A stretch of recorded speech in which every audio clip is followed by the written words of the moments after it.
عليكم، مرحبا بكم في القناة، مرحبا بكم في فيديو جديد ووصفة جديدة. واليوم إن شاء الله هنقدم لكم وصفة رائعة جدا كتساعد على تفتيح البشرة بشكل رائع جدا. هذه الوصفة كتساعد على إزالة الكلف بشكل نهائي. بالنسبة للمكونات غنحتاجو حبة بطاطس، يمكن استعمال حبة بطاطس نيئة أو مسلوقة كما تريدون.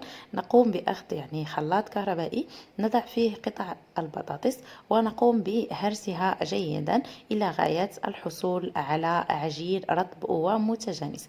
بعد ذلك سنقوم بأخذ إناء بهذا الشكل، سنضع فيه عجين البطاطس بهذا الشكل، وبعد ذلك سنضيف ملعقة كبيرة من النشا.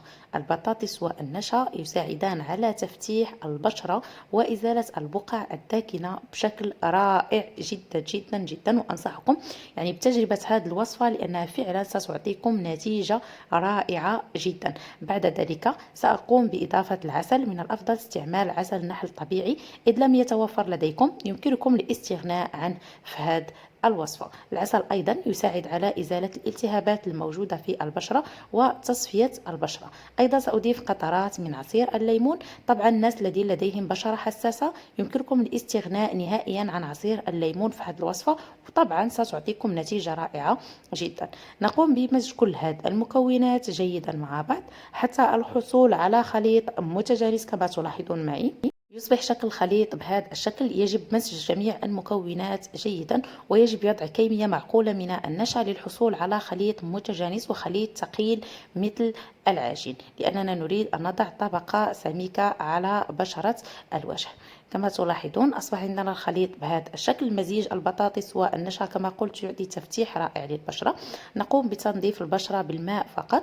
بعد ذلك نقوم بتطبيق الماسك. أنا هنا الماسك كان عندي قوامه خفيف، لكن من الأفضل أنكم تقوموا بعمل قوام ثقيل للماسك حتى تضعوا طبقة سميكة من الماسك على بشرة الوجه. لمزج المكونات جيدا والحصول على قوام ثقيل الأفضل إضافة النشا.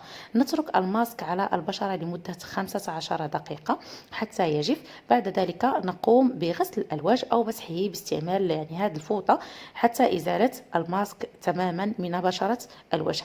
النتيجة رائعة جدا، تبييض للبشرة، تفتيح للبشرة. هذا الماسك يمكنكم عمله حتى 4 مرات في الأسبوع، يعطي نتيجة رائعة خاصة في هذا فصل الصيف. يفتح البشرة من آثار الشمس ومن البقع الشمس الموجودة فيها. شكرا على تتبعكم، أتمنى أن يعجبكم هذا الفيديو. لا تنسوا نشري ليستفيد منه العديد من الناس، ولا تنسوا زيارة حسابي على الانستغرام عالم كي سأترك لكم أسفل الفيديو. إلى اللقاء.